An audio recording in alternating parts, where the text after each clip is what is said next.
Il est difficile de mettre en place des mesures de prévention pour faire face à un risque naturel tel qu'un séisme, étant donné le caractère imprévisible de ce type de catastrophe naturelle.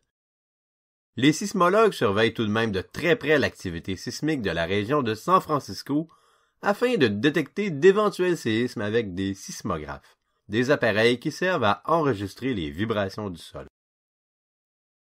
Ces mesures de prévention n'empêchent toutefois pas les catastrophes et San Francisco n'y échappe pas, puisque la ville en a connu deux importantes par le passé.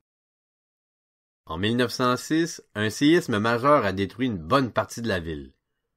Comme si le tremblement de terre lui-même n'était pas suffisant, la ville a dû faire face à une série d'incendies causés par la rupture des conduites de gaz. Environ 500 personnes sont mortes suite à cette catastrophe, mais l'ampleur des dommages matériels a envoyé 250 000 personnes à la rue.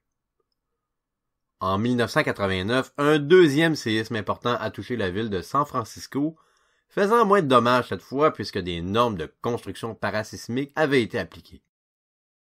Celles-ci n'ont toutefois pas empêché une partie du Bay Bridge de s'effondrer, ce qui a entraîné la mort de 42 personnes.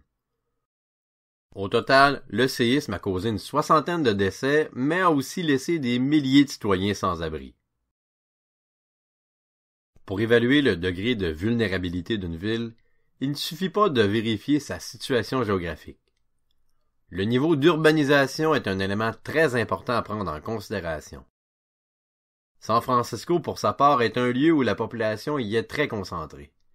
La densité de population de la ville elle-même est d'environ 7000 habitants par kilomètre carré, ce qui augmente le nombre de victimes potentielles en cas de catastrophe. Par exemple, on évalue qu'un séisme qui surviendrait dans le quartier financier de nuit aurait moins d'impact qu'ailleurs. Ça s'explique par la concentration de population inférieure qu'en plein jour qu'on y trouve sur la route et dans les immeubles à bureaux. Malgré les risques, San Francisco a les moyens de protéger ses résidents parce qu'elle est une ville située dans un pays développé, ce qui n'est pas le cas partout sur la planète. Manille est une autre ville à risque de subir des séismes, mais aussi des volcans et des tempêtes. Celle-ci n'a pas la même chance que San Francisco puisqu'elle est située aux Philippines, un pays moins développé économiquement que les États-Unis. Manille n'a pas les ressources financières suffisantes pour protéger ses résidents contre les risques. Ainsi, si un séisme de même magnitude se produisait à San Francisco et à Manille en même temps, les conséquences seraient beaucoup plus graves pour la capitale des Philippines que pour San Francisco, ce qui fait dire à plusieurs que nous sommes inégaux face aux catastrophes.